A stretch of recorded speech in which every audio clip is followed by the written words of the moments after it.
Graphics workshop of Farida চ্যানেলে সবাইকে স্বাগত জানাচ্ছি। আজকে আমরা স্কেল টুলের একটা টিপস জানবো।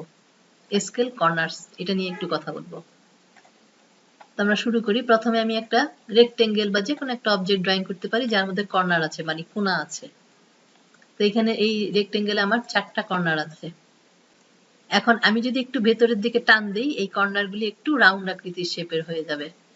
এটা আমরা সবাই আগেই জানি যে দেখেন আপনার কর্নারগুলি একদম শার্প কর্নার নেই, একটু রাউন্ড টাইপ হয়ে গেছে। এখন আমি এটার একটা কপি করব। অল্টার ধরে একটা কপি করে নিলাম। এখন যদি এটাকে আমি বড় করি, মাউস ড্র্যাগ করে ফ্রি হ্যান্ড বড় করলাম। বড় করলে পরে দেখেন যে এইখানে যতটুকু এই অবজেক্টে যতটুকু রাউন্ডনেস আছে বা গোলাকৃতি ভাব আছে, এখানেও ঠিক ততটুকুই গোলাকৃতি আছে।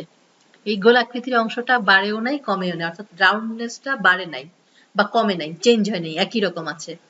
আবার যদি এটাকে আমরা ছোট করি তাহলেও সেই একই পরিমাণ থাকবে, এটা বাড়বেও না কমবেও না, এটা ফিক্সড। এটা সবসময় ফিক্সড, আমরা ছোটই করি আর বড়ই করি, এটা সবসময় ফিক্সড থাকে।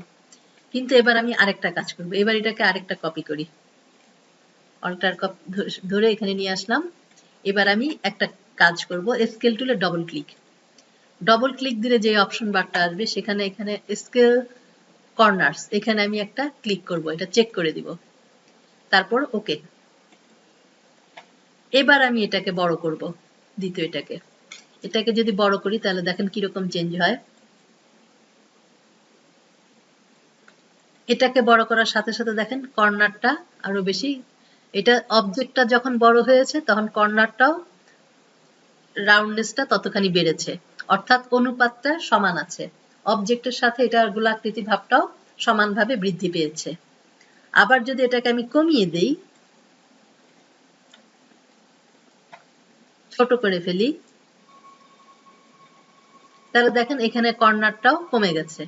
অর্থাৎ অবজেক্টের সাথে অবজেক্ট ছোট বড় হওয়ার সাথে সাথে কর্নারের পরিমাণটাও ছোট কিংবা বড় হচ্ছে।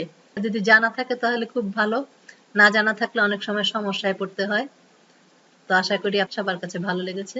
আজকের মতো এখানেই শেষ।